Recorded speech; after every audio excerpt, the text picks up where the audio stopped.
All right, what's up, everybody? Got a good one for you here. Going to talk about a topic. Now, this isn't a hunt year-round, but I guess it could be, Jim. We're going to talk about hunting. Okay. But we're going to talk about hunting a very specific animal, the gray ghost. Now, the term gray ghost, I feel, gets thrown around a lot. I've heard the kudu, which I've never hunted, called the gray ghost. All right. Different continent. Different continent. Yeah, so I guess you can get away with it then. Yep, I've heard Columbia blacktails, which are very near and dear to my heart, called the gray ghost. And oftentimes the Coues deer in states like Arizona, New Mexico, Mexico. Is oftentimes the old one. Yeah. The old one. It's called the gray ghost as well, which is going to be the subject or topic we're going to talk about today, because to me, that is the true gray ghost. I'm joined here by Paul Neess, Jim Hamilton, of course, and our very special guest, Chris Denham from Western Hunter Magazine and Arizona resident, a host of... A recognized expert on the gray ghost. Yes, exactly, Paul. So, Chris, why don't you, if you can, introduce yourself, tell us a little bit about what you have going on and your history, and we'll jump in. You bet. Yeah, but I agree. Gray ghost, the first time I ever heard that term used was with Coues deer. And, I was born and raised in Arizona, a little town called Douglas. It's right on the border. All of you guys that have gone to Mexico probably drove right through my hometown. And first deer I ever killed was a Coues deer when I was 15. So I've been hunting. I'm 56 now, so I can't even do that math anymore. It's quite a good pile of time. Yeah, it's a long time. Long time. We've got a lot of Coues deer to talk about today. Yeah. But I've hunted mule deer in Arizona. I've went through streaks where I didn't hunt Coues deer myself for like 5 or 6 years. My son and I just kind of got hooked on desert mule deer, just out in the real desert in southwest Arizona. And but I guided Coues deer hunts and been to Mexico, 6 or 7 times, either guiding or hunting down there. But yeah, I just kind of grew up with Coues deer as being like just native. I mean, that was what we hunted, was Coues deer. That was what was in the backyard. Right. Yeah. And it's still my by far my favorite species to hunt. I mean, my entire hunting season, I'm just looking forward to getting to Coues deer season, which is almost always last. Yeah. And starts late October, runs really into January with archery hunts in Mexico. But I just love hunting them. First of all, they don't stink like elk. They're a lot smaller than elk. Yeah. A lot easier to pack out. A lot easier to pack out. And they're just beautiful. I mean, I still think, I don't think anybody could argue with me. It's not the most beautiful deer of all the deer species. I mean, like Kodiak blacktails, they're pretty cool too. Yeah. But Coues deer just remarkable. They're just beautiful. That gray coat is just amazing, and they're hard to find. So that challenge of it has always been, big part of it. Big part of it, yeah. But I got super lucky because when I was in junior high, 6th grade, and my parents said, if you're going to stay at school for lunch, you might as well work in a cafeteria and get free lunch. I'm like, great, I got to work in a cafeteria. So there was a kid that he was a ranching kid, and his mom and dad said the same thing. We could all afford to buy lunch, but they made us work in the cafeteria for lunch. There was a guy named Cody Glenn, and we're 6th grade, and we're in there scrubbing those trays and putting them in the dishwasher. All the baked-in lasagna edges and all that stuff. Yeah, just sweating in the kitchen, back in the dishwashing area. And Cody's family was Marvin Glenn, Warner Glenn, who are some of the most famous lion hunters and Coues deer hunters ever. Wow. And still to this day are. And it's kind of a funny story. My first Coues deer hunt, the first time I ever went hunting with the Glenns, we were playing JV football. And in those days, they probably still do, played on Thursday nights. Well, Arizona deer season's always open on a Friday. So we had JV football game, loaded up, went 28 miles out dirt road outside of town to the ranch. And as we're driving out there, Warner said they've got 2 clients in camp. And, I said, tell me about him. And he says, well, one guy, I don't remember. And he said, another guy is a young gun rider. He's just getting started in the industry. This is his first Coues deer hunt. And it was Craig Boddington. So my very first Interesting Coues deer history, hunt yeah. was with Craig Boddington. I met, and of course, at the time, he was literally, I had no idea who he was, and he's certainly after 45 years later, he's a totally different guy. I mean, way more famous, anyways. Sure. And and we both killed Coues deer on the same day, so that's another thing I get to hunt with. I didn't hunt with him, but was in camp with him, and we both killed our first Coues deer on the same day. So. That's a wild Interesting story, man. little story, That's wild, yeah. I've even forgotten History. about that story, but yeah, it's pretty crazy looking back. And I still every time I see Craig, I have to go up and go, remember that hunt? And he just he remembers his first Coues deer about as well as I do. It's pretty cool. That's great. I always think it's so cool. Actually, first, we should point out by now we've been saying Coues deer, right? Right. What's the deal with this other pronunciation out there? I said Couse deer one time, and Mark was like, "Dude, quit trying to be a hipster. Shut up. Shut your mouth." That's the way we treat it too. It originally the Elliot Couse was how he was French and his last name was Couse. He's the one that actually quote documented the first Coues deer, but the French actually pronounce it as Couse, like rhymes with house.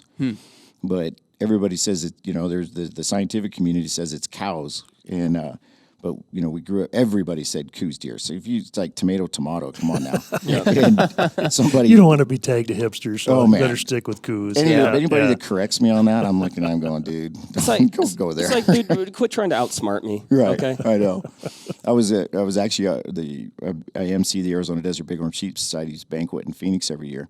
There's 800 people. It's pretty freaking chaotic, and we were auctioning a Coues deer hunt. And some guy walks up to the stage, in the middle of the auction, and he's like, got this look on his face, like, you got to talk to me right now. And I'm like, oh, what can I do for you, sir? He goes, it's Couse deer, not Coues deer. I looked at him like, okay. So he walked away, and I said, hey, everybody here, just had this gentleman just let me know that I pronounce it wrong. It's Couse deer, not Coues deer. It was like, boo. Go sit down. Don't go there. That reminds me of the to jump the topic a little bit, the Sabbath versus Sabot conversation. Have you got into that one? It's No, exactly the that's classic. same deal. Right. Yeah.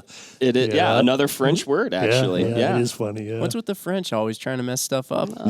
Just trying to make it fancy, Jim. But, and then going a little bit deeper into the naming, what little Coues deer hunting I've done, oftentimes when I'm hanging out with folks from Arizona, they just call it whitetail. Yeah. Like, oh, I got a Yeah, whitetail that's tag. I've heard desert whitetail, right? Is that another name? Yeah. It is pretty wild when you think about all the different kinds of deer that we just have, even in just North America, and how they're all related. But you go to these different regions of the country and they look so different. Quite different. Yeah, they act yeah. differently.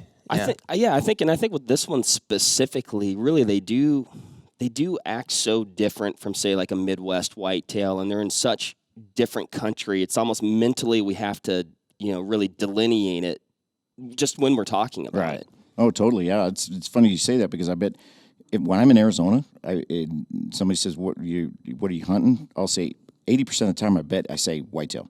Right. When I go to like trade shows, then I call it Coues deer, because and it's just instinctively you're like, okay, now like at this show, it could be, you can't just say whitetail, because it could be what, northern whitetail, it could be Texas whitetail or East Coast whitetail or Coues deer. Yeah, it is funny, I grew up in the Midwest here hunting northern whitetails, and I've used the same term, but like mentally, I don't think of those two as nearly the same deer. You use that term whitetail, but to me the whole mental picture is just very different between the Coues deer and the northerns. Yeah. For those not as familiar, what's the difference between like a northern whitetail or something like that and a Coues deer?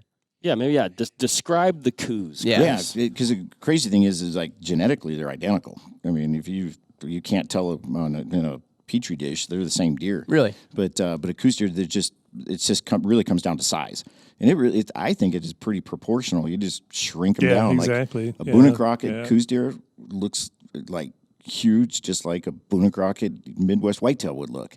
But a big buck gutted is going to be 90 to 105 pounds, somewhere in that range. Mm-hmm. And whereas your guys' whitetail 200 is not uncommon. Oh no, for a gutted whitetail. Easily, big buck. Yeah. and they're 110 inches Boone and Crockett. So to me, any buck that gets close to 100, that's a really big deer. That's just a big deer. I mean, unfortunately, with social media nowadays, it's got. I think people don't get that. But I mean, I looked this year. I probably looked at 150 bucks during this season, and I did not see a deer that broke 100 inches. That's a trip to Mexico. What am I saying? Down there and I heard you saw at least 2 good ones. Yeah, I found one. It was like a 110-inch deer. And no hunters. Found him twice. That's right. That's the rest of the story I heard. Could have killed him. Yeah. Could have killed him like from a road, and I couldn't get a hunter there to get it done. That deer's gonna haunt me. I might get a tag for that unit and try to kill myself next time. But another good point, like that's the first 110 Boone and Crockett, and that deer I think might make it. That's the first Boone and Crockett deer I've probably seen in 3 years. Right. I mean, guys that spend 5 weeks in Mexico are going to see 3 or 4 usually in that period of time. Or bow hunters in January might see 3 or 4. Of course, they don't come close to killing them, but they get to see them. But it's still pretty rare. Just like your big whitetails, it's rare to see big bucks till the rut kicks in. Yep. Yeah. Are a big old Coues deer buck, Chris? Is that known to be, say, as wary as an old whitetail is up in our country, where it's just hunted very, very hard and they become nocturnal and develop all these interesting patterns? I mean, do the Coues bucks get like that? Yeah, they do, and I think to some degree, I think that it's almost luck that they get that smart, right? Because their routine keeps them in a because they have very small home ranges, like inside a half a mile until the rut. And then they might venture out to a mile and a half. And so you find a buck that just happens to be on the wrong side of a ridge line, that there's just no obviously good glassing points to see him from. And that's what his routine just keeps him in a place where he's difficult to find. Yeah. I do try very hard to think that deer don't have the ability to think and reason. We try to call them smart, but they're not like smart like a human, where they're actually thinking, oh, humans are going to come through here today. I mean, they react on they're very reactionary instinct. Yeah. And so that small home range, I mean, on the flip side of that, it's kind of a nice thing when you've found a buck like that. Oh, yeah. Because, he's probably not going to be wildly difficult to find again. Yeah, and his routine, I found him one evening. I just sat down. We'd killed deer in the morning. I didn't have a hunter, so me and Kevin Guillen from Wilderness Athlete just went out, sat on this point. I looked up there, and that's a good place for a deer. And I throw the binoculars up, and a deer walked through the ocotillas, and I was like, dang, it looked like a buck. And I'm finding him again. The wind was blowing. I'm like, holy crap, Kev, you got to see this deer.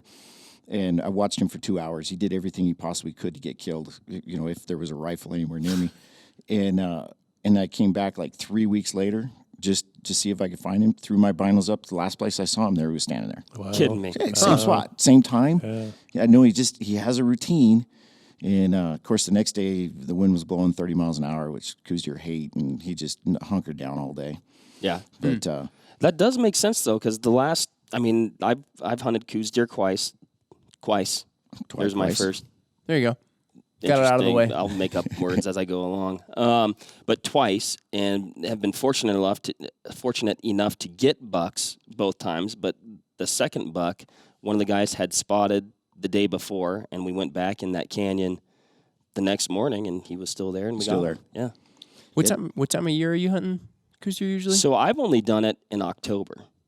During the early October hunt. And that's someplace. That's a good question, Jim, because that's one thing that I wanted to talk about was kind of, I guess as far as an opportunity state to hunt these deer, Arizona to me seems like the best option. And there's a variety of seasons throughout the fall that a person can, potentially take advantage of. So. Right. Yeah, we got 4 seasons. One usually at the end of October. One's the second week in November, and then another one starts. Like this year, actually, it's going to be the day after Thanksgiving. It just kind of depends on how Thanksgiving falls, but it's usually the last couple of days of November, the first 5 or 6 days of December. Then there's the, quote, late hunt, which starts the second Friday in December, and it runs all the way to the end of the year. So it's the longest hunt. There's potential for rut activity during that time, and there's very few hunters. There's usually only 25 tags per unit. Those are the hard ones to draw. Those are the hard ones to draw. Yeah. I have your guys all the time saying they're going to wait for that tag, and I'm like, I'm not waiting for that tag. You know, I mean, it's really not that much better, and you're going to wait 9 years to go hunt Coues deer. right. I mean, you know, in that 9 year span, we're going to, you know, at least my son, he's always the one who gets to shoot nowadays for some reason. But, you know, he's killed a good Coues deer every year. And, yeah, he's going to kill 9 deer before that guy even gets to go hunting. Yep. And, And you're sharing the same points for both mule deer and Coues deer, Yes, right? So good point. that's another Yep. aspect to that. You know, it's You definitely have to choose a little bit. Yeah, You know, if you yeah. want to be a Coues deer hunter or a mule deer hunter, if you are, you know, building points for one of those, you know, I Right. guess, you know, quote unquote, you know, premier or better seasons. But I mean, I think you're exactly right, Chris. I mean, a lot of the guys that I talk to, and they're like, oh man, I'm building points and I'm going to draw that hunt. And it's like, man, you know, and maybe I'm letting the cat out of the bag a little bit, but I'm like, why don't you just go? Yeah. Like, I mean, you know, there's definitely still units where you got to build a few points, but there's some that don't take many at all. No, And some that go, I think, undersubscribed, right? Oh yeah, there's leftover tags every year, and I mean I think last year was one of the best examples where my son, we didn't draw the tag that we normally put in for, and yeah, I still don't even know how that happened. I think it's not statistically it should not have happened. And so we put in for leftover tags, and you get 5 choices on the leftover. And we put in the last hunt that I put in for. I was like, you know, worst case scenario, this is the last tag I want. This is the last tag that'll go. Of course, that's the one we drew in the leftover too. So we went to literally the last choice, my last choice unit in the entire state. And on the second day, my son shot 106, 107 inch buck. Oh my God. Wow, That's a good best buck story, we've killed, in years. You know, so the worst Coues deer unit in Arizona is still freaking awesome. I'm gonna have to pick your brain for your last choices. But it's all the ones down on the border are always left over. You know, any Coues, honestly, any Coues deer tag in Arizona is a dang good tag. Yeah. Well, you know, and let's talk about the border a little bit because I hunted one of the border units the first time that I hunted Coues deer. I think Paul, I've hunted down there with Chris, Yeah. very close to the border. Yeah. So I know there's, you know, people have different feelings about that. I mean, what are your thoughts on that as far as safety and things? It's way better than it used to be back when that reputation really, you know, like, and you know, the Border Patrol and everybody claims all their successes. But the reality is when the economy crashed back in 08, 09, everybody in Mexico knew there was no jobs in the U.S. They kind of, you know, that's really what shut down immigration. Of course, now the enforcement's getting a little bit better. But gosh, I mean, in the last 3 or 4 years you've been down there, Yeah. I've only seen illegal crossers maybe 3 or 4 times in the last 4 or 5 years. Oh, really? And the reality is they're coming to get a job. Now there are drug runners. That's right. That's a different deal. And what I kind of treat it like, not near as intensely, but I look at it like hunting in grizzly country. I mean, there's certain Probably things a good you way to just think don't. about it. Yeah. Yeah. There's certain places when you see tracks, a bunch of fresh tracks in a wash. Yeah, you can see go a where different the way. you know the sign is. You know the routes they're using when you run onto them down there. Exactly. Yeah. Yeah, so you just, you know, you're cautious. You are, again, we're not really that cautious, but like we usually camp in groups, you know, because 95% of the problems that people have with camp stuff is people coming and stealing their water.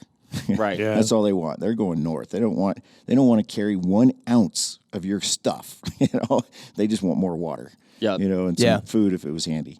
Have I you know- ever left water out? Like, hey, I never have, but I don't ever hide my water either. It's just I usually use big jugs and, you know, and fill in my Nalgene's and stuff off of that. So I just leave the jug out there on the table. Somebody's Gotcha. probably come through camp and used my water at some point. Yep. But they travel. It's actually intriguing because they only travel at night for the most part. I mean, you see walkers during the day sometimes, and that's why we don't see them very often. It's almost like mountain lions. They're doing most of their stuff at night, you know. Okay. And that's why we don't see them as often. But they walk all night, and then they pretty much hide all day. And then they start walking the next day, you know. And then the next night, that night, they start before dark, and they'll get started again. They walk all night, and then usually takes them 2.5 days to get to where they're going to, you know, get picked up if they don't get picked up by immigration before that, Homeland Security. Do you run into quite a few patrol agents when you're out there? Yeah, when you're down on the border, it's relentless. It is, yeah. You know, and a few of the hunts I've been on down where Chris hunts is, you know, we had on several occasions opportunities at nice deer basically blown by border patrol guys or helicopters coming over, that type of thing. But I think you just have to sort of accept that's part of the territory there. Yeah. And I love hunting down there too. I think I prefer hunting in the southern country as opposed to more of the central part of the state, where it's thicker and there's cedar trees and deer are hard to see, and you add trees to it and it gets really tough. Yep. I wonder if I had a rare day down there because, and this was maybe a different time. This was probably 8 years ago, maybe 7 years ago, the first time I hunted, and that was on the border unit, and we saw one group during the day come through. And then one day we saw 3 different groups in one day. And actually, you talk about Border Patrol coming in. We'd spotted some bucks, and we weren't able to get on them. But a group of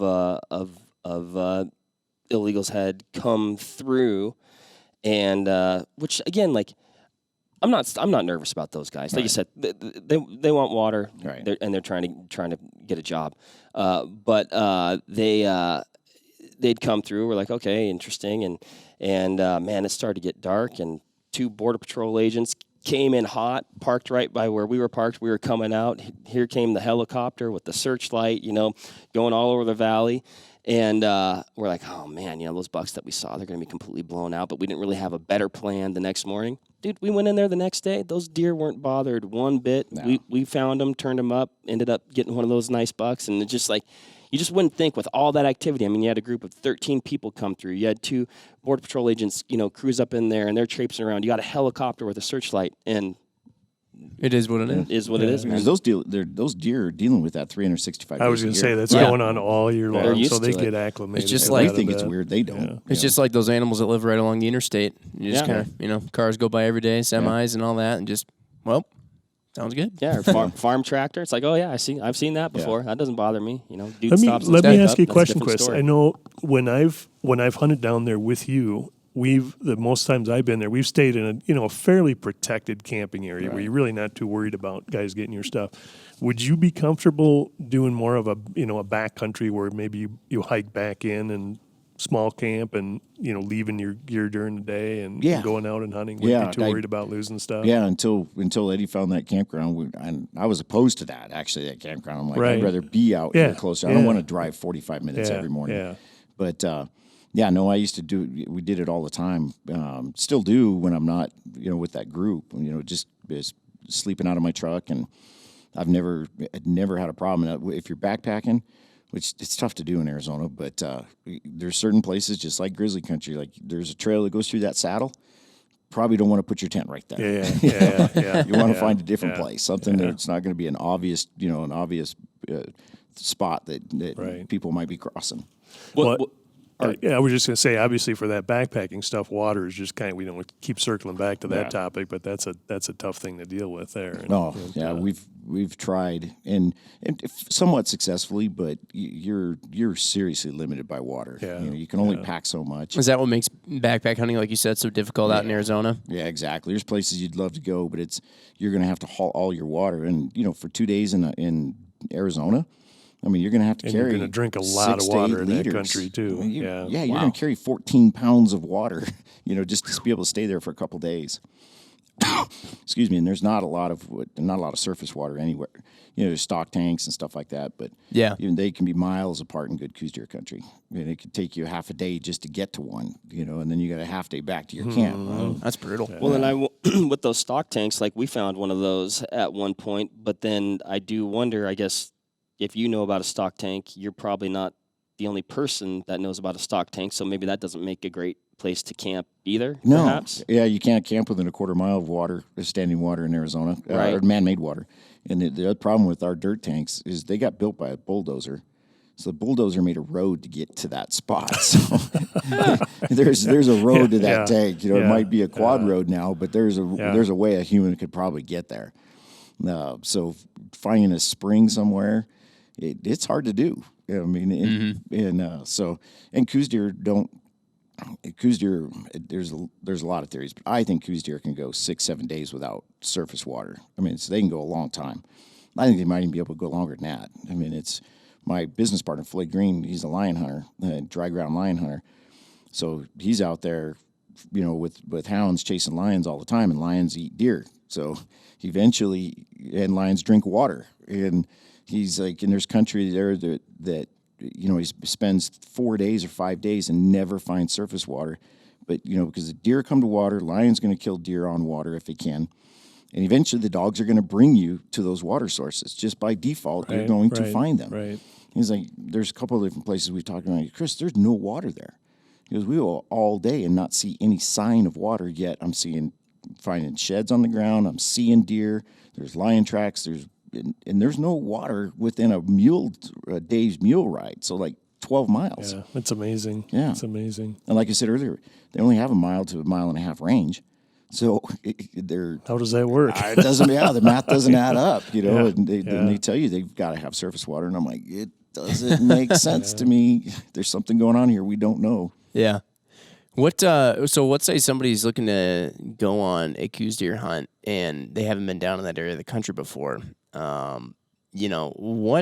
What is someone expecting to bring? Are you expecting to do a lot of camping out of your truck or whatever?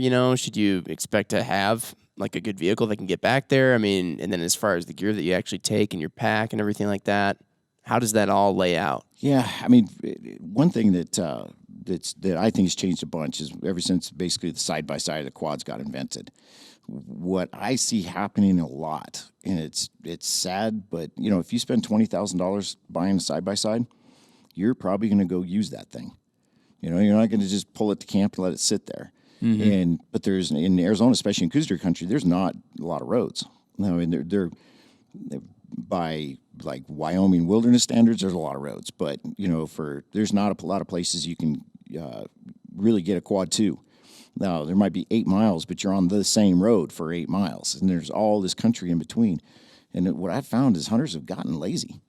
I mean, they show up with their quad and they run it up and down the road, and they'll get out and they'll look around for a little while and they'll move on. Now, not a terrible tactic, but for a guy who is coming from Wisconsin and doesn't want to drag his side-by-side all the way out there, that's a perfectly good idea. Because, I mean, like the deer my son killed, we camped 50 yards off of a road that you could drive a semi on. It was a dirt road, and then they drive semis on there all the time for the ranchers hauling cattle in and out. And then we just hiked in from there.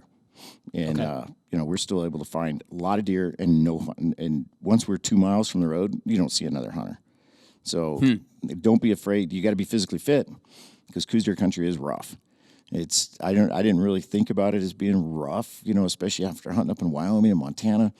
Then I get, Nate Simmons comes down and hunts with me, and he's like, "Holy crap, this is rough." It's different. Rocky. Yeah, it's different. It's not, not that there aren't like, big high elevation cliffs and climbs there, which there are, but it's sort of day to day rough, just hiking around it, and it's a lot of loose rock and concealed rock and cactuses and very loose slopes that you go down and you're rolling rocks and that sort of thing. Yeah, it definitely is. It's harder than it looks like. What's a concealed rock? It sounds like a rock that's hidden, but I don't know how. Well, it's where you run into that. I mean, it's great stuff to roll your ankle in. I mean, you're typically in grass and that sort of thing. You can't really see clearly what you're stepping on, and so you end up stepping and you're kind of you're sort of rolling the rock with your foot as you're planting it, and it's that stuff is just it's hard on you. You can't really cover ground quickly in it because you have to sort of plant your feet carefully all the time. Yeah, you have to be super careful with every step, and I mean it's almost like just nothing is stable. Like you said, it's I was going to use that same word, loose. I mean every rock that you step on wants to move out from under your foot.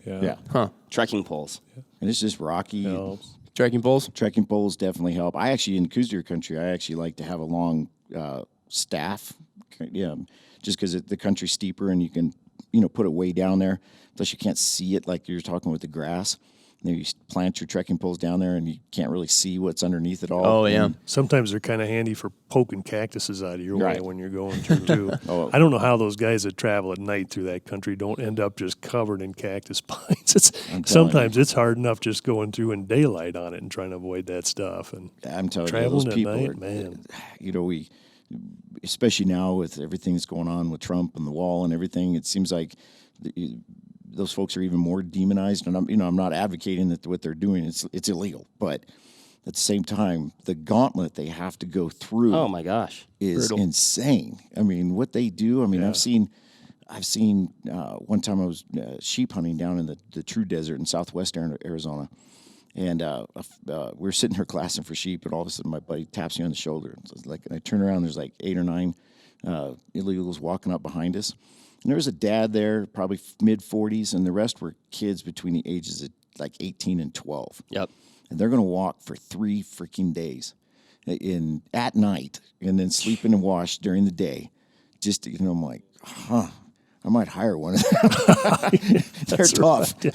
Well, you know, and you talk about the groups that I saw, they had the clothes on their back. Mm-hmm. I think maybe one person had a little backpack and Jugs of water in each hand. And some of them didn't have water. Right. You know, I mean, it's pretty wild. I mean, that's going in light. Mm-hmm. In Coues deer country, I think, and the more mountain stuff, just to say you covered 4 miles, if you get 4 miles from your camp, you're a long ways away. It could probably took you 5-6 hours to get there. You know, it's crazy how hard it is, like you were saying, just to cover lots of ground. And they're doing it all night long in the dark. I don't know how they do it. There's no headlamp. They don't have headlamps or anything like that. Yeah, it's astounding. Yeah. It's amazing. So Now, as you go like further north in the Coues deer range, Chris, do you get into country that's not quite as deserty and dry, and maybe where there's a little more water? Is there a break point kind of where you hit that or not, or does it just stay kind of dry? It still really does stay. Water? Yeah, it still stays pretty dry, but it's all cattle country. So there's very little like true wilderness in places to hunt in Arizona. So it's still cattle country. So there's going to be water there somewhere, but it's for the most part man-made. There's not a lot of flowing streams and stuff. But yeah, as you start getting closer to the Mogollon Rim, the Rim country, where you're probably 150 miles from the border, from Phoenix all the way, it wraps around all the way over to Eager on the east side of the state. It definitely, the terrain changes dramatically. It's much more, it's elk country as well. I mean, Coues deer in elk country now, and which is a phenomena that wasn't that way when I was a kid. Yeah, Coues deer, I think they're going to swim the Colorado River here pretty quick. I mean, they're tough little animals. But as you get up further north, the thing that frustrates me is there's so many more trees, and you start getting into cedar country and then oak country, and it's just hard to glass. Oh, it is. I can remember Coues deer. Several years back, I had an elk tag just north of Prescott, which is kind of pushing into that country you're at. And the guys that I was hunting with, they knew there were Coues deer in that area, and they were saying, "Well, keep your eye." We didn't have deer tags, but just kind of wanted to see one and see where they were at. And went through that whole elk hunt. Didn't see one, and finally I think it was like the last day of it, and there was all these like steep timbered slopes, and finally saw one kind of going through this heavy tree cover, but it was just about invisible. It was just, I don't know how a guy would have gone about actually trying to hunt them in there. Just they were there, but boy, they were in. The guys that are using it are successful in that country, and there's a lot of guys doing it successfully now, but they're almost doing it like Eastern whitetail style. They're hammering the trail cameras. Really? Figuring out movement patterns if they can. Or just once you do get a deer on camera, at least you can start looking in that general area for them. Yeah. But even then, I have a buddy that got a big non-typical on a trail camera once on a water source in this one canyon that was like, this is the only real water source for the canyon. It was a little steel trough that was spring fed, and it's actually bordered by private, so he pretty much is the only one that has really access to it. And he found a big non-typical, like 125, 130 inch kind of buck, big buck, and he spent 3 years. And he was out there pretty much every weekend during the rut, during the season, never saw that deer again. Wow. And then like 3 years later, he showed up on trail camera again in velvet and never could find the deer again. I mean, this guy's a really good Coues deer hunter too.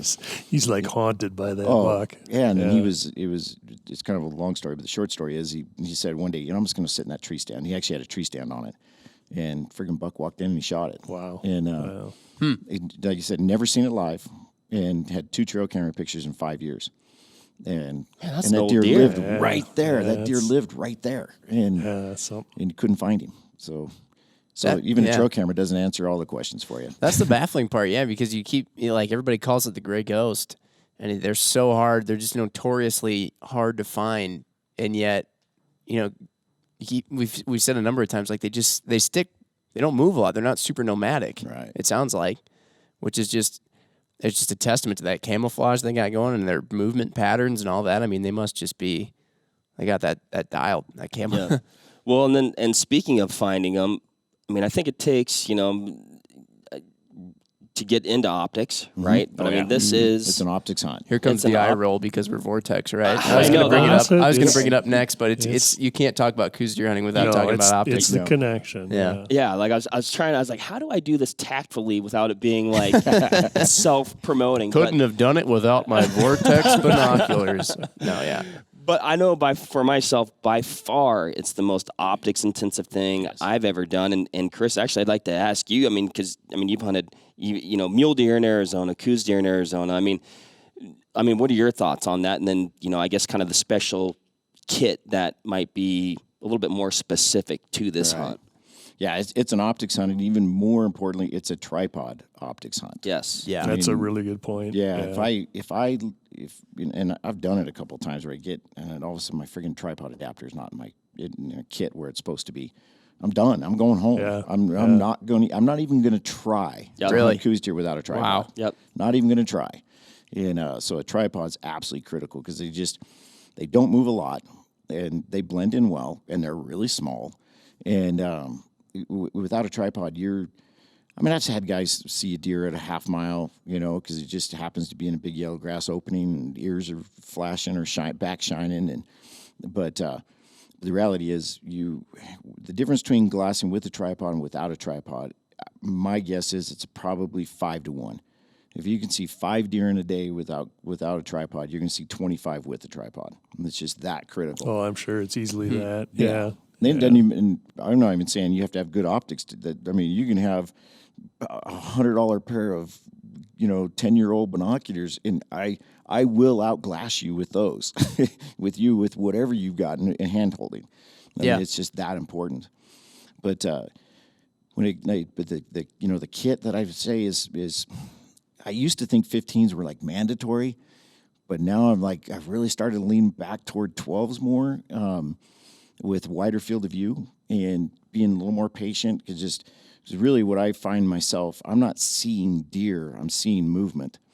I'm picking up movement, then I see the deer. And it takes a while for people to realize that that's what you did not actually see that deer. You just saw a little bit of movement, your eyes went there and you see a deer and you think, I saw a deer. No, you actually picked up movement in your peripheral vision. So having a larger field of view, I think is advantageous for sure. And the difference between 12 power to 15 is not a lot as far as actually the size of the animal. And I go back and forth. I use 12s, and then I get a pair of 15s, and I'm like, I kind of like this. Yeah, in your observation, that jives a lot with what we see these days. There has been in the last several years a real resurgence in 12-power binos. Not just, in general, many Western hunters seem to, it used to be it was, taken for granted. 1042 was your standard Western hunting bino, Right. but it's definitely now it's really challenged by the 1250s. I think. Yeah. I'd say, with the 12s, the one thing that I really like about that is I can handhold them, so it can be my chest bino, but it's also my tripod bino, and it just, you can. There's definitely times where I really like a 15 or an 18. Right. It's like sometimes you can use the 18s, then you're like, well, now I don't have to bring a spot, but then I always end up bringing up everything anyway. Pack it all anyways. Yeah, Mark, you're an everything packer. I am. I am. Right? There's to a fault. Yeah. Nothing has come out of my kit. Stuff just goes in. It doesn't come out. 12s are pretty sweet. Eventually, Chris will just grind to a stop on a hillside. It's going to happen. Yeah. It's going to happen. When I throw my pack on, it weighs like 35 pounds. And I'm not spending the night. There's no tent in there. There's no, there's not a lot of extra water. There's no food. There's no sleeping bag, and it's still 35 pounds. Yeah. But you can do that with Coues deer because if you're hunting with a buddy, you kill a deer, you're going to go out with 60 pounds. Not a big deal. Not nearly as much. Yeah. Yeah, that's a big plus to that. That's nice. The 12s that we were talking about too are pretty sweet for shooting too. I remember at one point in the Vortex Extreme a couple years back, somebody had said 12s on a tripod, and you could watch trace from like the entire way. out to like 1,000 yards, and you could see it, and it was pretty sweet. That's the other thing that's nice about it. Expanded field of view is being able to follow a trace better. If you're the spotter. Yeah. What do you use a basically solely binoculars, or do you also take a spotter out there with you? Yeah, I'm packing a spotting scope too. You packing like a large spotter, like a really high magnification one, or a more? I do, because then again, my FOMO kicks in, and I'm like, is this 65 going to cut it? No, I need 80, 85. I got to have the big one. Man, you and Mark still, once again, very much alike. Yeah. Mark's got that FOMO. You got to get that big. Oh man, big glass, man. Always. Well, and then let's talk glassing techniques too, Chris, because I mean, I think that's a pretty. I mean, I guess maybe not specific to Coues deer hunting, but maybe to open landscape desert hunting. I mean, you are systematically picking apart the landscape. So maybe you know, walk people through, like, you get to a spot and what happens next. Well, the first thing I do is I'm literally extending the legs of my tripod, and I'm looking around 270 degrees, just where I think deer are going to be, where do I want to set up, what position do I want to be in. And while I'm doing that, subconsciously, I'm already picking out spots. There's going to be a deer there. There's going to be a deer there. There's going to be a deer there. Are you looking for like edge and cover? Yeah, and there's saddles. Coues deer love to go through saddles, and like I find a lot of Coues deer, they like ocotillo. So if there's ocotillo cactus, which is, for those of you who don't know, is it's a tough one to describe. Tall, stringy, big long strings with spines sticking off. Is that what they also call cat claw? Is that the same thing? No, it's a different. Different thing. So it look like a giant aloe plant or something with. No, it doesn't. You're thinking of something with like a wider leaf to it. Now, ocotillos are just almost like long, tall sticks that go up. Oh, really? Yeah, long, tall sticks, 10, 15 feet tall, and they seem to grow in stands of them and clumps of them. Right. And I have nowhere near the experience Chris does, but I know the time that I've spent doing it, boy, those deer like that ocotillo. It's always like something to be watching when you see those big stands. They feel invisible in there for some reason. Must be a real security thing. And then I think, you've walked through that stuff too, and sometimes it's a real maze. You can see going out the other side of it, but trying to get through it, you're weaving these routes all, in and out. Okay. And I think those little deer can just zip through that stuff pretty quickly, so it's got to be a real security thing for them. If they got a tail on them, maybe somebody's tailing them, they can just quickly lose them in that. They just know that they're safe. The lions are their biggest threat. Yeah, and they're worried about lions way more than they're worried about humans. So there must be something advantageous to be in there. It's got to be hard on a lion. I can imagine a lion trying to bound through that stuff and be in pain. Yeah. So I sit down So even though I'm going to eventually grid this whole area, I just go ahead and I look at all those cherry spots first, because if I don't, I know I'm just going to hurry through everything to get to those spots. And usually 9 times out of 10, I'll find a deer in one of those spots. That's just from time and experience, just knowing that I'm probably going to see deer there. But I go and I cherry pick those spots really quick and just look at them and make sure, just let my brain settle down a little bit and start to feel a little bit of rhythm. Of course, by then you're usually sweating, so you get the sweat dry anyway, so you're not fogging up your binoculars. And so, again, I'm always on a tripod. And then I'll set up I'll look in what I think is the best place. Well, actually, first thing in the morning, I always look to see where the sun's going to come up. And if it's going to blind me that direction, I'll cover that first, before that sun pops up. Yeah. And you just lose, because you'll lose an entire mountain sometimes when the sun pops up. So I'll look at that first. And I'm gridding. I like to start more closer to the bottom, of a mountain, of an area, and I'll just scan to the left till basically my body's comfortable, and I'm not overextending, and because then you're going to hurry to get back to a comfortable position. And now, when you say scan to the left, though, like, how fast are you doing it? Because that's not you're not like panning, right? I probably glass faster than most folks do. I know I've glassed a lot faster than my son, and he sees more deer than I do, so I'm not sure that's a good idea. But because what I found with Coues deer, first of all, one of my theories on seeing game animals, it's like learning to read. When you're a kid, and you're starting school, you've got to put your finger on every syllable, and you're enunciating each syllable first, and you're just working your way across, and you can read a sentence, and it might take you 30 minutes to read a paragraph, because you have to sound everything out. And eventually you don't need your finger anymore, and eventually your brain's just scanning.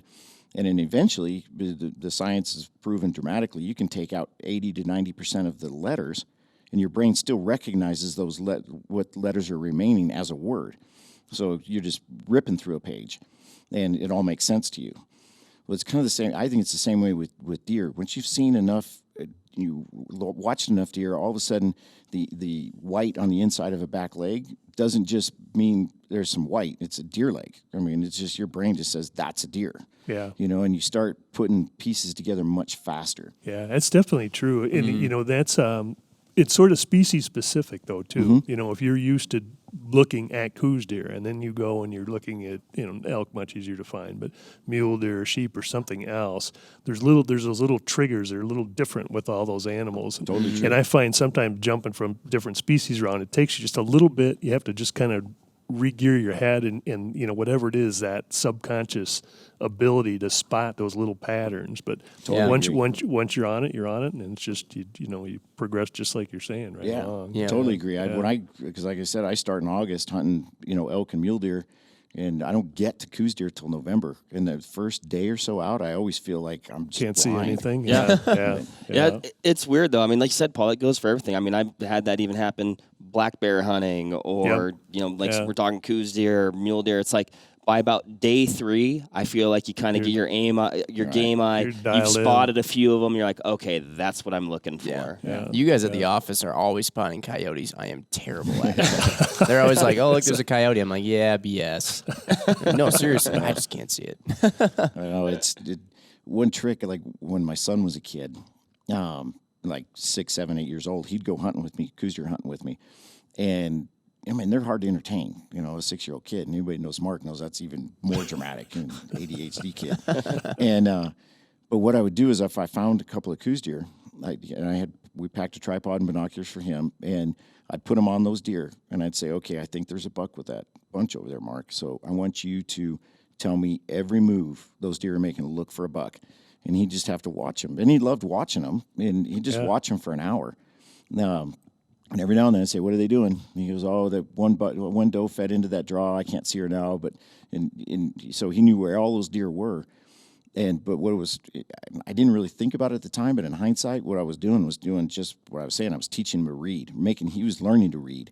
He was having to find a deer, watch a deer walk into brush, and then look for that deer in the brush and see all those little visual cues that tell you there's a deer there and not, it's not just a rabbit. It's not just a bird.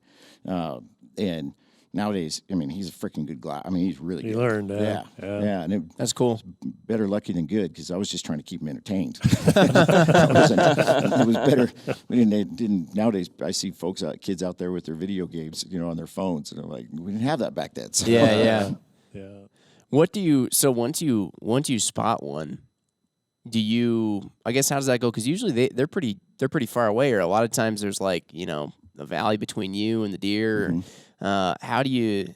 I guess I didn't ask too. I imagine there's probably bow hunting Coues and then also rifle hunting, so that probably changes things up quite a bit too. Big dramatic difference between bow hunting and rifle hunting. Yeah. So like when you spot one with a bow, I imagine you got to figure out whether you want to put a stock on it or not. Is it going to be worth it, or will you wind up kicking up all the other Coues deer in the valley or whatever on the hillside? Or well, the cool thing is, I always worry about where other deer are, but I'm not worried about blowing them out, because they're, like we talk about, they got small territories. Okay, they're probably going to be fine.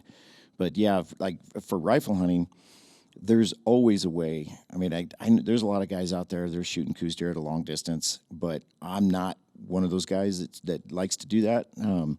Especially with our TV show, we have a 400-yard limit, and so there's always a way to get closer. I mean, it can be done. You just have to take your time, and because Coues deer typically, I mean, they'll bed where you can see them maybe 20% of the time. The other 80%, they end up in some spot you can't see them, but you just got to trust that you choose a route to put you in a position, especially with a rifle at 300 or 400 yards. I'm not really worried about wind. And especially in those canyons, it's pretty much going to be drifting down. Yeah.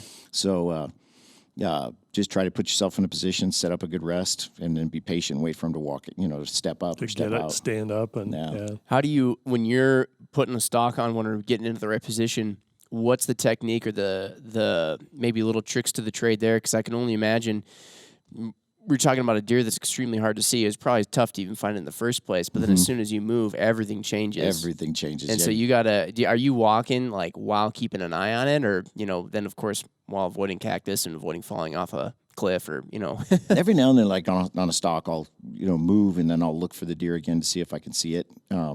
But the one thing I think is true, especially with Coues deer, is they again, mountain lions are their number one predator. We're not even on we're on their radar just because we're there. But from how many deer get killed a year, the mountain lions are crushing us. So they're totally worried about mountain lions, and they have, I call it a zone of concern. They're really concerned about 200 yards around them. Anything charging outside distance. of that, yeah, exactly.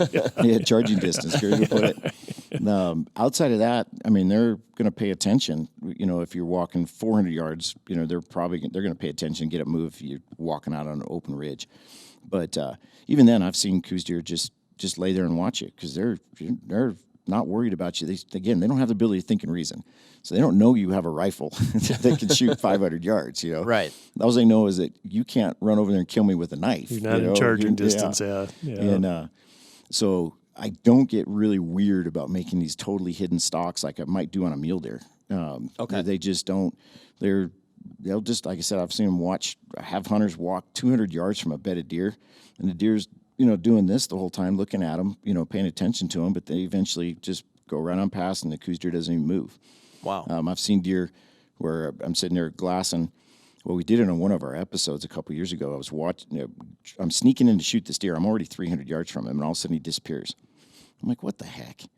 And I'm really frustrated. And I look up on the ridge, and there's 3 guys up there. Worst case scenario, they all got bipods in their rifle, and they all got tripods. I'm like, crap. That's the last hunters I want to see. I want to see hunters with no tripods.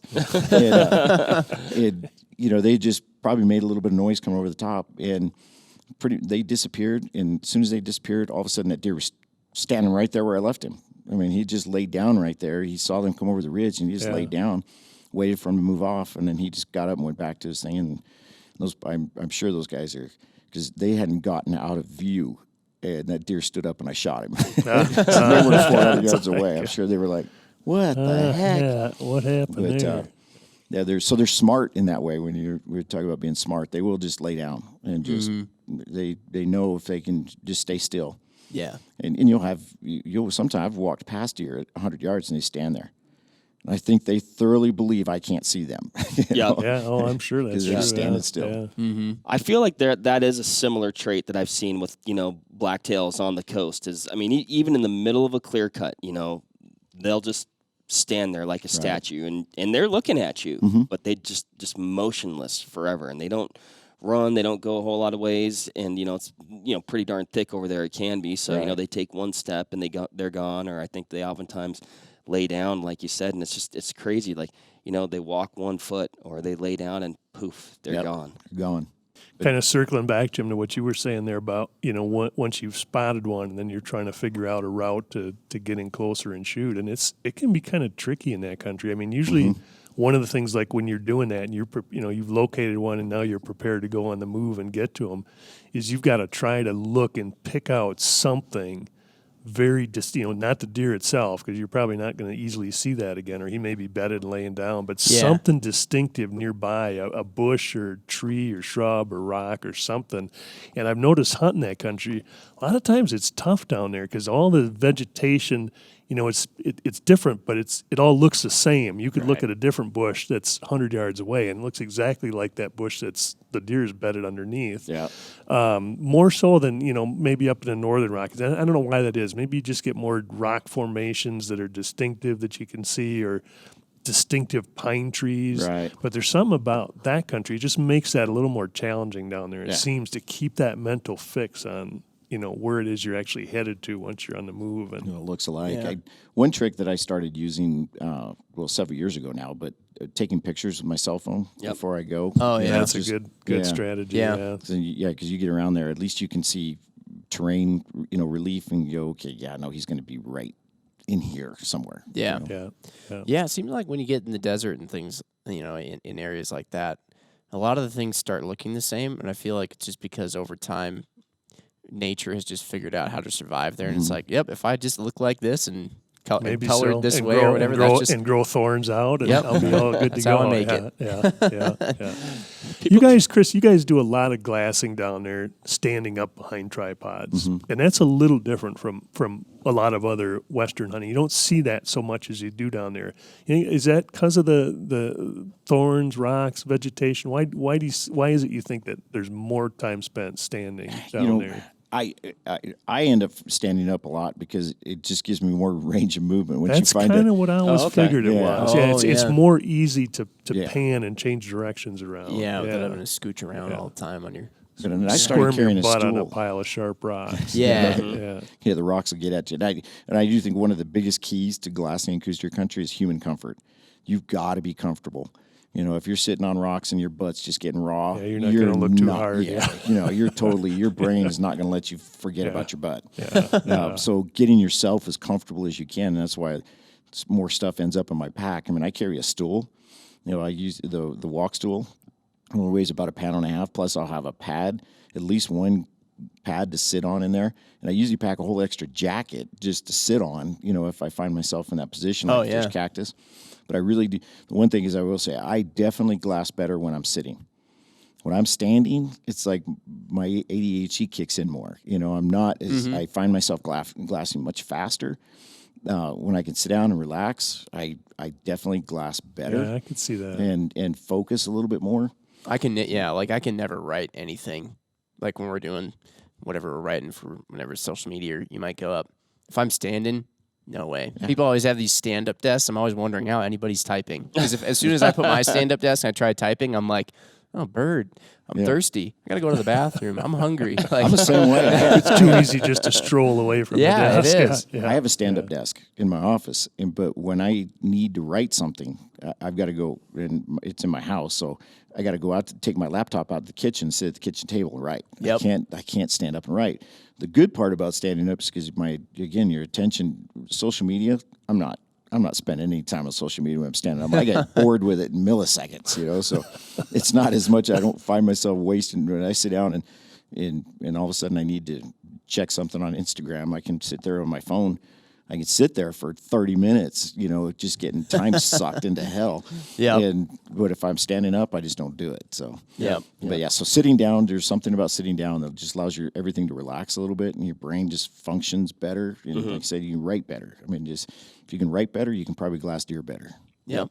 And chances are. I want to circle back a little bit too, because I kind of interjected when you're talking about like when you get to that spot and you start glassing. You said you like to start lower on the hillside and then I guess pan to the left. But what are your eyes doing in that field of view? When you're trying to spot that movement or the pieces of these deer to be like, yep, that's a deer. Yeah.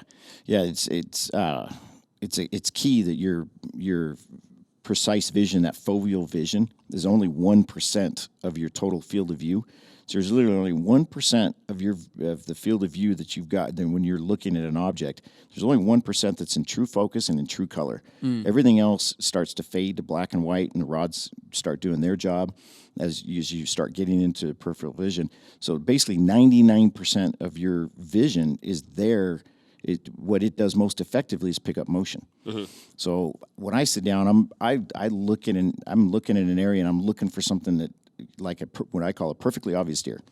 There is a perfectly obvious deer standing there, and then I'll start looking for pieces that's not quite so perfectly obvious. And I'll probably spend like in one, call it field of view. It depends on the distance, because if it's close, it's smaller field. If it's long ways, it's a bigger field. Right. Yeah. I'll spend, call it a medium distance, where I'm glassing a half mile or so. I'll probably spend 25 to 30 seconds looking at that. That's a good point for people to learn too. And and when I find myself glassing long periods of time, and I'm realizing I'm not spending quite as much time on each of those sort of sets, I call them, almost where you reposition and look. And you have to sort of consciously force yourself sometimes to slow down. And the key thing is guys will pan back and forth, but until you stop that pan and the bino is sitting, it's like you're not doing yourself any good. It's only when everything is stationary and it's locked down solid, and then you can kind of let your eye pick apart that field of view. And like you said, look for the silhouette deer in there, and then you almost just kind of sit. Almost, I find myself sometimes it feels like an unfocused stage almost, Right. And you're just watching for that something to move in that field of view. Yep. And then eventually, you move on to the next one. But Exactly. yeah, it's How often have you found yourself where you have the binos sitting there and you're looking at them, and then all of a sudden, 25 seconds later, you haven't even moved the binos, and there's been a deer there the whole time? Oh, It's just, all the time. That's got to happen all the time. All of a sudden there's movement, and because you start to get mental fatigue, and you're not really paying attention. You're just kind of staring at it, and all of a sudden you look, and a deer moves right in the middle of the field of view. That he was there the perfectly in the whole open. entire time. Yeah, It's wild. That is wild. This year on this one ridge line, my son was glassing it, and I looked over it, and he'd been on the same. It was probably 150, 200 feet of elevation. It was kind of a sharp ridge line that ran drainage. It ran maybe a mile down, and he'd been over there looking at that for over an hour. I said, "What are you doing?" He says, "I'm finding deer." Because he said every time, he goes, I get to one end and I see 3 or 4 deer, and then I start over and I find 3 or 4 more deer. And I start over and find 3 or 4 more deer. He ended up finding like 25 deer on this one ridge. Oh my gosh. It was just, and so back to that 25, 30 seconds is sometimes you just cannot see the deer. It's just not, you're not going to see them no matter how long, eventually if you stand there and stare long enough, but that 25 seconds, move on, but don't give up. You got to go. Gosh, between he and I, we probably glassed this one piece of country 25 times. Mm-hmm. I mean, it was, again, about a mile wide, and it's probably 800 feet of elevation. And finally found a deer that he ended up killing that we had never seen. I mean, 25 times we looked at that, and that deer wasn't there. And then all of a sudden, the 25th time, and when he said, he goes, "I got a good buck," and I'm like, "No, you don't. You found the same buck with some other buck. He just looks a different angle. It looks better now." He goes, "No, it's a different deer." And I'm like, sure enough, it was totally a deer we'd not seen. And That's wild. Probably one of those deer that had been laying down and then just stood up. yeah, and he was behind a bush at this. Every time he went past, it was just in a spot you couldn't see him. And then you're just kind of working that just kind of in kind of a grid or like a back and forth S pattern up the hill then? Back and forth, going uphill. Reposition my body, look at a different spot. And as soon as the sun hits something, the minute the sun hits something, I'm looking at where those sun patches, because those deer will stay out there for a while. And Coues deer, they're a lot easier to see when the sun's on them. Yeah, that's and that's the thing. Once that sun lights them up, everything sort of changes instantly. Your ability to see things goes way up with the sun shining on them. Yeah. That's cool. Do you know anybody that glasses like vertically, like up, down, over like that? No, I've never seen. I think it really goes back to our training when we read. We read left to right. And that's just how we just read things. It's a lot easier to pan horizontally anyway. You can kind of set the tension. You can almost steer your bino with your nose sometimes, or just tap it over. That's a little bit. exactly what I do. I don't try not to touch it. It's the elevation ones that are a little more time consuming to make that elevation adjustment on the right. Yeah. That's why I like. People ask me about panheads versus pistol grips. I prefer a panhead, because I try to set the tensions just to the point where I can just touch it with my nose and move it, left or right, just a half frame over. Well, and the awesome thing with that too is, you can be sitting there and be like, "Hey, I got a buck," and all you have to do is lift your face away from the binos, slide over, stand up. I can get right in and be like, "Okay, cool. I see what you're looking at. I see where he is." And then if you want, make a plan and go after it. Yeah. So I see MC Ryan's letting us know we're at an hour here. I was going to ask one last thing before we jump into maybe last calls or something here, Mark. I just figured I wanted to see, as far as when you get these Coues deer out, the eating on Coues deer, like, do they taste any different than like a northern whitetail just because of what they're eating and where they're at? Or, what do you think of when you're making those things? It's a good question, because I think Coues deer is, besides Dull sheep, I think it's a little bit better. Kodiak Island deer, definitely better. But Coues deer is like one of the most flavorful game meats that I have ever eaten. Coues deer just taste really good. So it doesn't seem to change, as far as like a desert deer versus a mountain Coues deer. They're just good eating. Really good eating. Not a lot there. Yeah. By the time you finish deboning a Coues deer down, you're probably going to be in like the 25, 30 pound range. Small pile of meat. Yeah. There's not much there. but it's tasty. We're gonna be cooking some up tomorrow night. In fact, I brought some Coues deer backstrap that I brought back from Mexico with me. Awesome. We're gonna cook that up for appetizers. It's an appetizer backstrap. So Coues deer. It's not a meal. It's an appetizer. Yeah. Yeah. All right. I see a future Coues deer podcast just on the Mexico side of things. Oh, it's a total. Yeah, Mexico's a totally different experience than hunting in the United States. Really? Yeah, totally different. Just from the culture and the fact that there's no hunting pressure down there per se. But the same thing. What's cool to me is hunting Coues deer in Mexico. The Coues deer behave the same, even though they have no hunting pressure to speak of. I mean, people are like, it's just easier in Mexico. No, it's not. We get to hunt in January during the rut, which makes it a lot easier to see big bucks down there. But a Coues deer is a Coues deer, and even those deer, that's what proves to me that mountain lions are way more important than we are. There's lions in Mexico and lions here. Yeah, exactly. Same thing. Yeah. They don't behave any differently in Mexico than Coues deer. They don't do stupid stuff. They're just as smart. As an Arizona deer. Mm-hmm. It's the other thing it proves to be the hunting pressure is not that big a big deal. Is that I see as many deer every day in Arizona as I see in a day in Mexico, sometimes more. So it's not like hunting pressure has got those buck to doe ratios way down. I mean, it's got to have some impact, but mountain lions are still they're the key predator. Yeah, gotcha. So. Yeah, good stuff. What do you say we jump into the last calls here? Let's do it. You want me to kick it off? Sure. Should we explain? Oh, last yeah, that's calls? right. We got to Yes. explain Yeah, last calls. give Sorry about me a that. heads So up. basically, just anything that's even mildly related to the topic. We just finish it out. Whatever's the last thing on your brain, and it's just generally how we close out. Gotcha. We're real good at takeoffs and then in-flight. Landing around here is pretty much just kind of like, let's just try and steer this thing and not crash. My last call will be that a Coues deer hunt has been at the pinnacle of my to-dos. And I don't know what it is. Like, if you're listening now, if you're driving and listening to this, don't do it as we speak. But when you get to wherever you're going, you should Google Coues deer, because they are really cool looking animals. They're just where they are, where they live, how they act. We've said it before, Mark. They are the champagne of deers. Yes, sir. So they're super cool, and yeah, I know that's at the top of my list. So Yeah, I'll tag on right behind Jim's. And for me, I've done a lot of hunting. I've hunted up and down the Rockies and Alaska and out of the country. And Coues deer were something I always knew about.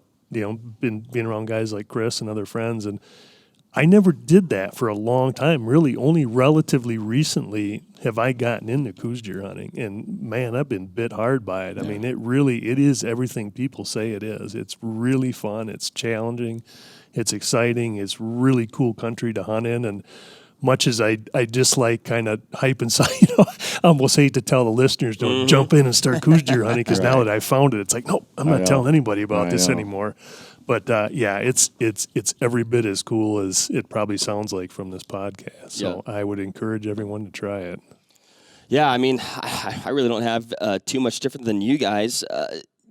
Number one, I think we've just scratched the surface of Chris's Coues deer knowledge, and there's just like a million more questions I'd want to ask. But, man, they are just such a special deer. And I know, even though I've only done it twice, I remember the first time I was going, I was like, this will be cool, like new experience, curious about it. But I didn't think it'd be something that would get in my blood like it did. And I've hunted a variety of things, still a lot of things I want to go chase after, but man, they truly are such a very special and unique deer in a unique place, and just the tactics that you use to pursue them and try and find them. It's just cool, man. It's weird how, people talk about like big deer, big elk, big moose, whatever a lot.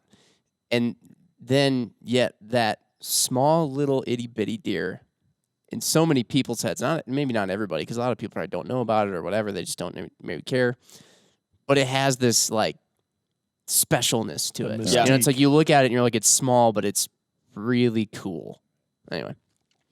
Yeah. Well, up to you. Well, I think the one thing that's amazing about Coues deer is, I kind of mentioned it already, is that there are no secrets. there's with mule deer, with elk, with sheep, there are special tags all over the West that everybody covets. There are no special tags for Coues deer. They're all special. I mean, every single tag that you can draw, which again, you can draw them with no points many times. Most of the hunts you can draw with no points. Any one of them is an awesome hunt, and it all depends on you. It's not. There's no secrets to success except for, get your tripod. Secret to success: get a tripod, get good optics. That's We've the secret. kind of covered a bunch of the secrets right here. Yeah. Exactly. We gave you all the secrets are right here, Yeah. and so it's just up to you. You got to get out there and grind it out, and learn to glass. Look for deer. It's all up. It all depends on you, and there's not a lot of hunts like that where I feel like it's all on me. A lot of them is just, man, this unit sucks, or this hunt sucks, or this weather pattern sucks, or with Coues deer, none of that matters. Just get out there and get to work, and you're going to have a great hunt, period. Bam. I'm pumped. Let's end it on that with a classic bye. Bye, everybody. All right, Bye, goodbye, everyone.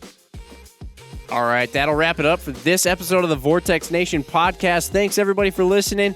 Hit that subscribe button so you can always stay up to date on the latest happenings over here at the Vortex Nation podcast. You can also follow us on Instagram at Vortex Nation Podcast.